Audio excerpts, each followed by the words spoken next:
In today's video, I'm going to teach you how to change layout of Google Calendar.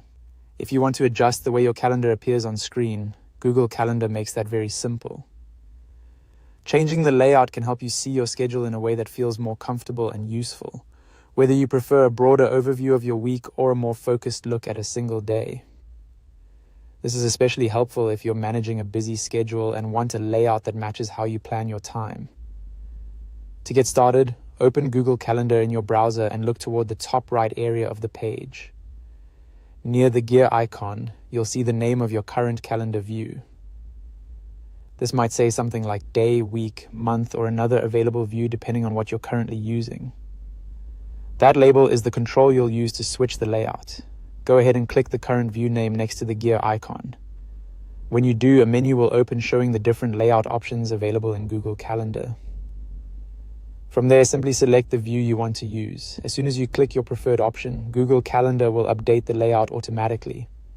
There's no need to save anything manually, so you can switch between views as often as you like. This makes it easy to test different layouts and decide which one works best for the kind of planning you're doing. For example, if you want a quick high-level look at upcoming events, the month view can be useful. If you need more detail and want to focus on meetings, appointments, or time blocks, a day or week view may be easier to work with. The best option really depends on how much information you want to see at once and how you like to organize your schedule. One useful tip is to try a few different layouts during your normal workflow instead of choosing one immediately. A view that seems too detailed at first might actually be perfect for work planning, while a broader view could be better for personal scheduling. And that's all it takes to change the layout in Google Calendar.